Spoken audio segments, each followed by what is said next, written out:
Hey guys, John B here again from PhoneArena. You're watching our in-depth video review of the Apple iPad. The new iPad, as Apple likes to call it, or some of us like to refer to as the third generation one.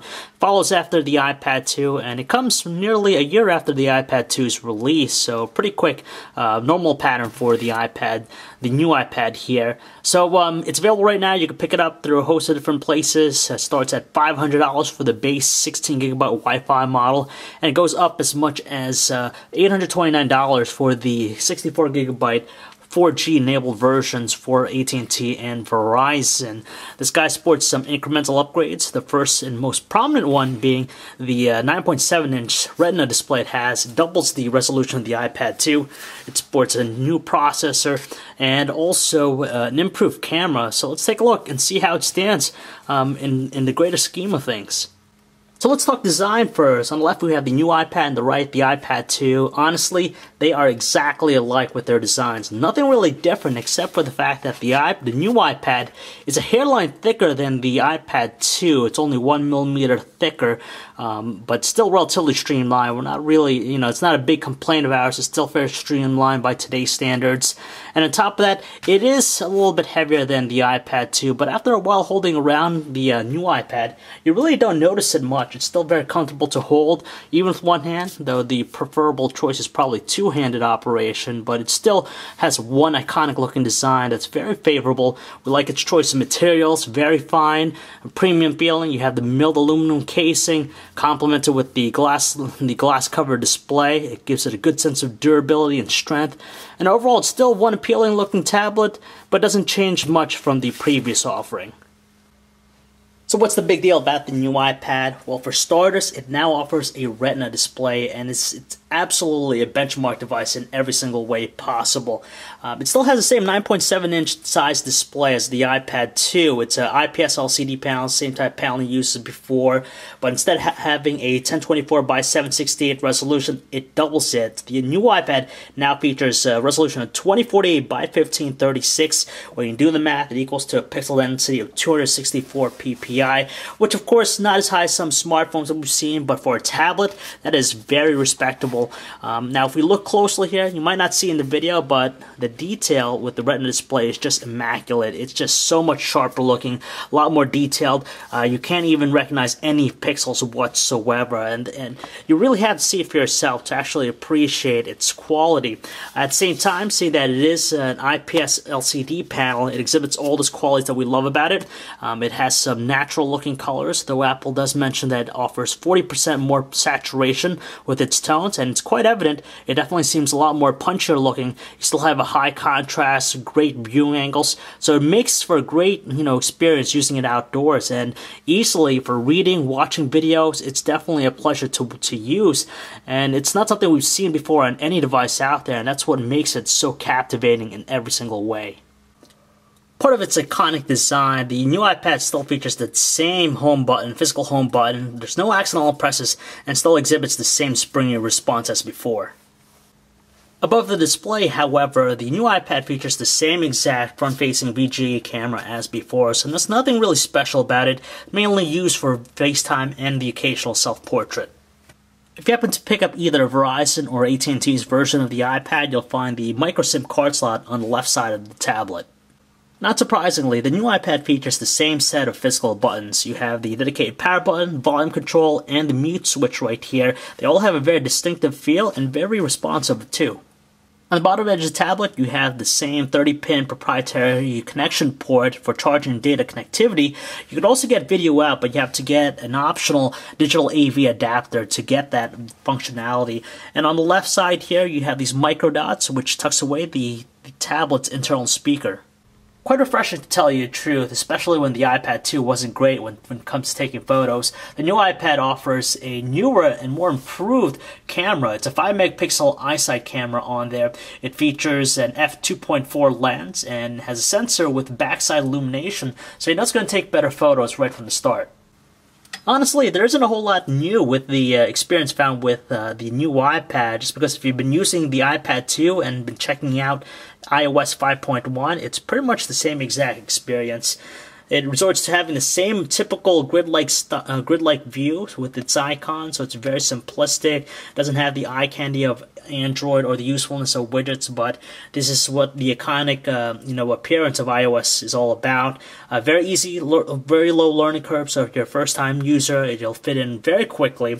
And we still love all the things about it, such as the notifications panel, the multitasking aspect of iOS, and the various gestures in play, such as the 5-finger one to minimize, the 4-finger one to swipe between open applications, and the swipe up one to access the multitasking tray. And in the end, it's just very nice. That's intuitive and easy, but we still, yearn for something fresh and new with it. This time around, it's obvious that Apple's upping the ante with the new iPad, just because it's powered by an Apple A5X system on a chip. So it breaks down to a 1 GHz dual-core processor and a quad-core GPU with 1 GB of RAM, and it delivers a really great responsive experience with the new iPad. It doesn't slow down whatsoever. Very quick with a lot of operations, whether you're opening up applications, watching videos, playing games. It is pretty instantaneous and just maintains that consistent rate throughout every aspect, which is, a great thing to see, just because there's no slowdown whatsoever. And honestly, this is a lot faster than what we've seen on any Android-based tablet out there. But then again, that's the consistent theme that we tend to see with most of Apple's products. We've never had any issues using the iPad's on-screen keyboards, just because it's so responsive and also spacious, very easy in the fingers for typing up long passages of text. So whether it's the landscape or the portrait option, it's very effective. But if you want to be a little bit more advanced, you could try out the split-style keyboard that it has to offer. There's a little bit of learning curve to it, but once you master it, it's also pretty good. The new thing with the iPad is the voice dictation service. It's an alternative for typing up messages, so if you don't want to type it up using your fingers, you could always say it and it'll automatically do it for you. So let's test it out here really quick. This is a test to see how well it works. So there you go. If you're big into emails, you'll find the email application on the iPad very usable, and nothing new about it. Same exact experience as before. Utilizes the same two-panel layout. You have your listing, your inbox on the left. You can also view all the other inboxes as well, and you have the emails contents on the right. Setup is pretty easy. Generally, your username and password, and automatically will set up. One of the other noteworthy new features with the new iPad is the fact that it now has 4G LTE connectivity with Verizon or AT&T. So download speeds are pretty fast. Complex web pages load in no time at all, and a lot of people are going to appreciate that, especially if you always want to be connected. As far as the web browsing performance goes, it's very typical of previous iPads.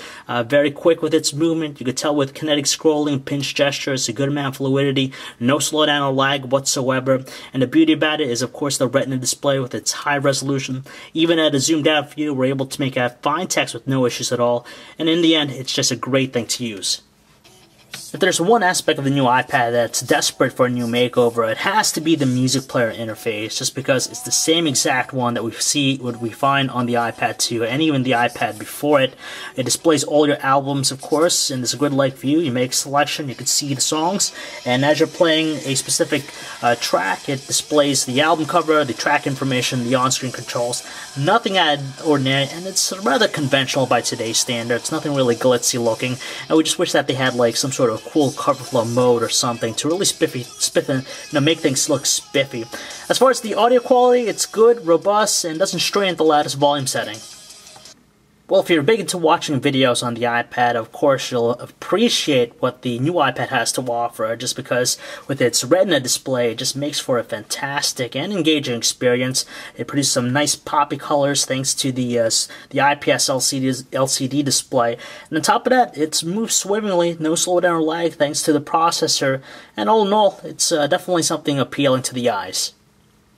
Luckily, the camera interface on the new iPad has been revamped, and as a whole, you can find it with iOS 5.1, even on the iPad 2.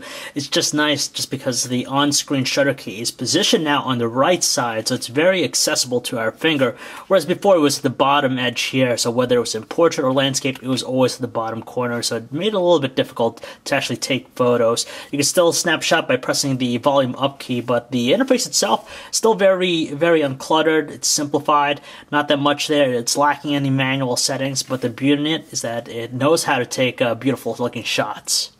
One of the biggest complaints that we had with the iPad 2 was that its camera was pretty abysmal with its quality. Luckily, Apple has learned its lesson, and this time it has outfitted the new iPad with a respectable one. It's a 5-megapixel iSight camera, which features an f2.4 lens and a sensor with backside illumination, so you know that the quality is going to be vastly improved this time around. You know, we still find it a little bit awkward trying to use a tablet to take photos. We do find ourselves using the new iPad more often for the simple reasoning that the quality is just so great. Whether it's outdoors, indoors, low lighting, it pretty much handles all scenarios pretty good, and it has good details, balanced color tones, exposures, and low lighting shots. Even though it doesn't offer a flash, it's able to compensate things by bumping up the exposure to draw out more details, and overall it's definitely above average compared to some other tablets. Well, the improvements extend to the new iPad's 1080p high-definition video recording, just because with the iPad 2's 720p recording, it was pretty bad with its grainy details and muddy appearance. That's not a problem here with the new iPad. Details are pretty high, rich in its tones. On top of that, you have accurate-looking colors, gradual exposure, and it moves swimmingly at 29 frames per second, so no jerkiness whatsoever. It's definitely a very inviting thing to watch. It also has this anti-shake feature, so it stays steady even if you have shaky hands, so that's a neat feature. And in the end, it's a great thing to use, even though it's still a little bit awkward trying to shoot videos with a tablet. Take into account that the new iPad features 4G LTE connectivity, you have that higher resolution Retina display, and also a faster processor. Some people might question its battery life, but that's not the case here with the new iPad, just because it's outfitted with a higher capacity battery, which in turn, gives it a little bit thicker appearance versus its predecessor, but it still delivers the same battery life as before. So if you're primarily going to use it for with Wi-Fi connectivity, you'll get a lot of usage out of it. In fact, probably close to 2 days on normal usage. But if you're primarily using it on 4G LTE connectivity, you could expect it to be, get you by a good solid work day, but you'll still need to charge it every night. In the last year alone, we've seen a ton of different Android-based tablets on the market, but even then, the iPad 2 remained to be a standout hit amongst the landscape. But now that its successor is here, it really sets the benchmark of what you expect out of a premium price tablet. Now, when you take into consideration all it has under the hood, such as the high-resolution Retina display, the 4G LTE connectivity, and also the faster processor, it's pretty amazing that it's still priced at starts off at $500 or $629 for the 4G LTE version. It's definitely a competitive price point, and it delivers all the lovable things that we love about the iPad. It has a great experience, good design. Now it takes better photos and videos than before, so even though it's still a little bit weird trying to take photos with the tablet, you might find yourself doing it more times than none just because of the improved camera that it has to offer. And of course, the experience is unchanged. Some people will like that and some people won't, but it's still what makes the iPad iconic.